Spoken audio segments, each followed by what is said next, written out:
से पूरे वर्तमान को समेटते हुए अतीत को जोड़ने का एक बेहतर प्रयास भी किया था।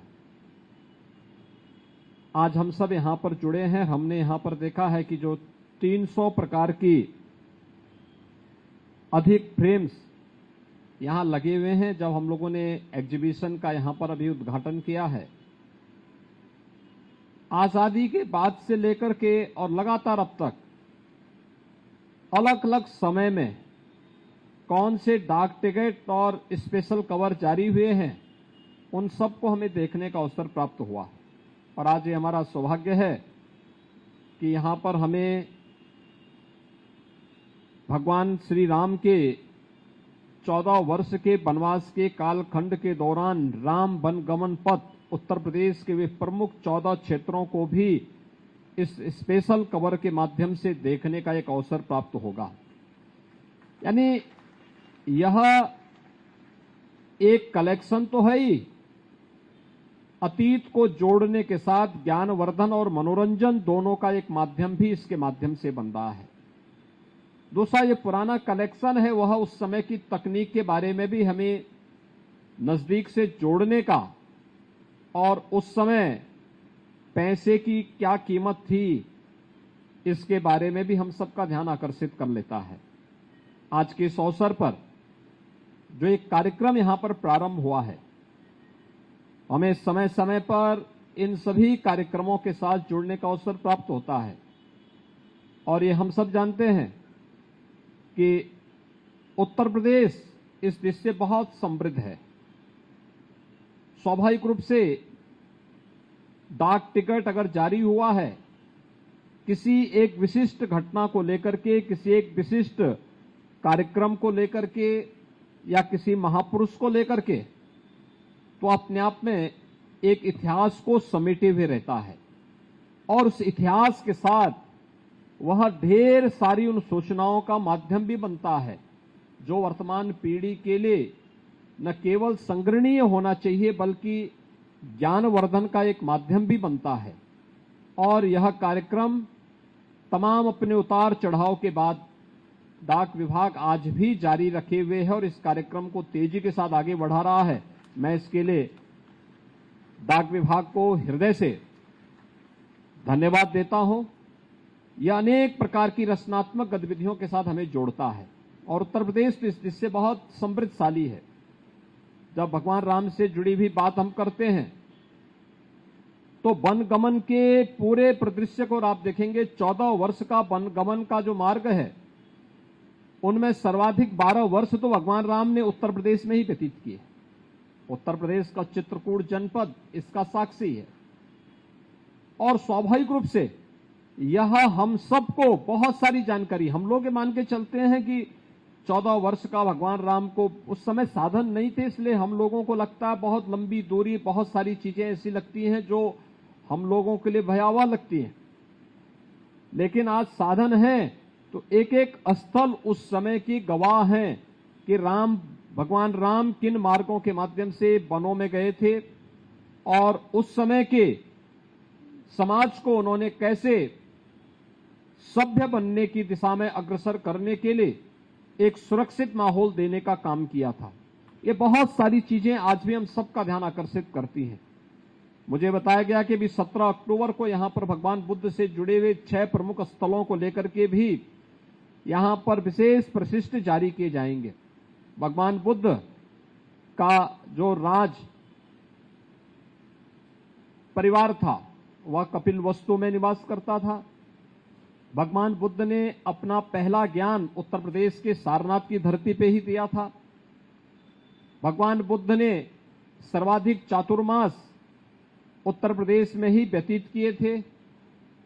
भगवान बुद्ध से जुड़ा हुआ 3 अन्य महत्वपूर्ण केंद्र, महापरिनिर्वाण स्थली कुशीनगर उत्तर प्रदेश में है, कौशाम्बी उत्तर प्रदेश में है और संकिसा यह भी उत्तर प्रदेश के अंदर है। ये 6 प्रमुख स्थल उत्तर प्रदेश में भगवान बुद्ध से जुड़े हुए हैं, जहां पर पूरे देश और पूरी दुनिया के बौद्ध के अनुयायी आकर के इन सभी स्थलों के प्रति अपनी आस्था को व्यक्त करते हैं और जब भी विश्व मानवता के सामने कोई संकट खड़ा होगा तो मैत्री और करुणा के लिए बुद्ध की ओर आशा भरी निगाहों से देखेगा, बुद्ध की धरती की ओर आशा भरी निगाहों से देखेगा।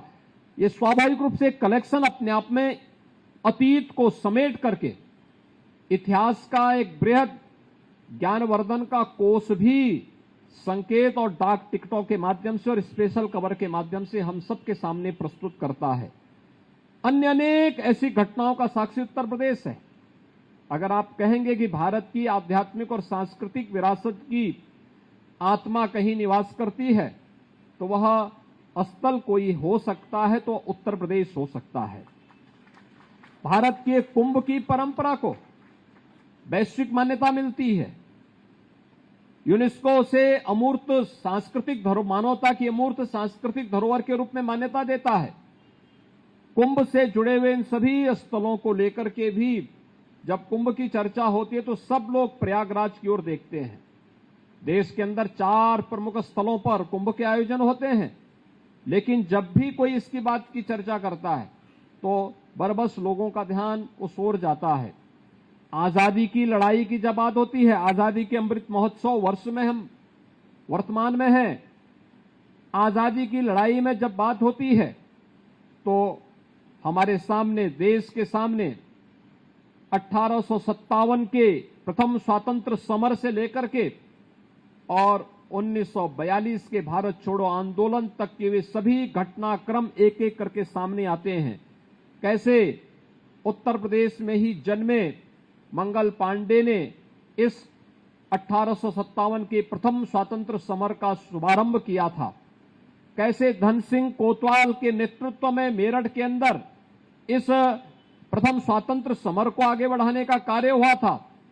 कैसे झांसी की रानी लक्ष्मीबाई झांसी के अंदर और त्यात्या टोपे बिठूर के अंदर इस लड़ाई की अगुवाई कर रहे हैं। कैसे चोरी चोरा की घटना 1922 में होती है, कैसे काकोरी की घटना घटित होती है और कैसे भारत छोड़ो आंदोलन के अंदर उत्तर प्रदेश के अलग अलग स्थानों को योगदान रहा है। सामान्य रूप से इतिहास की पुस्तकों में जब लोग देखते हैं तो वह कभी कभी बच्चों के लिए उबाऊ होता है, लेकिन अगर इस प्रकार के स्पेशल कवर और स्पेशल डाक टिकट के माध्यम से अगर हम लोग बच्चों को अवगत कराएंगे, उनके लिए कलेक्शन भी होगा और साथ साथ ज्ञानवर्धन भी हो सकता है। आज अन्य अनेक ऐसे घटनाओं का साक्षी है उत्तर प्रदेश के अंदर। उत्तर प्रदेश देश के अंदर इस मामले में बहुत समृद्धशाली है कि दुनिया की सबसे उर्वरा भूमि हमारे पास है और सबसे अच्छा जल संसाधन भी हमारे पास है। आप देख रहे होंगे धूप आई है, लेकिन उत्तर प्रदेश के लगभग 17 जिले ऐसे हैं जहां बाढ़ भी इस समय चल रही है। यानी पानी नहीं है, बारिश नहीं हो रही है, लेकिन बारिश का पानी, जो नदियों का पानी है, वह व्यापक क्षेत्र को इस समय बाढ़ की चपेट में मिलाए हुए है। यानी बड़ी अजीब सी स्थिति देखने को मिल रही है।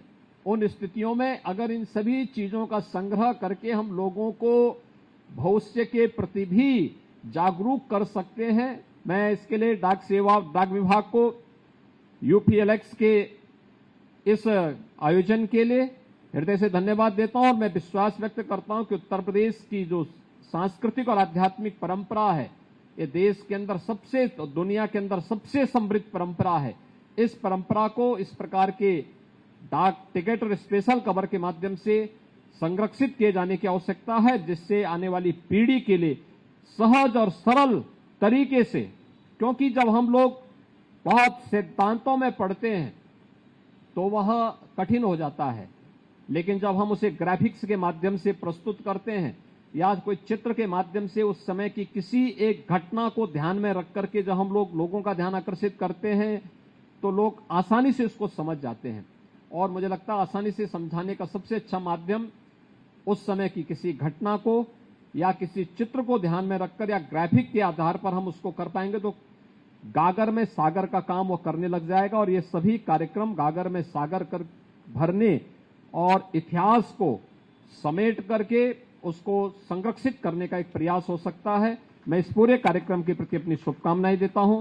धन्यवाद। जय हिंद। अनेक धन्यवाद माननीय मुख्य अतिथि महोदय का अपने ऊर्जस्वी और ओजस्वी उद्बोधन के लिए।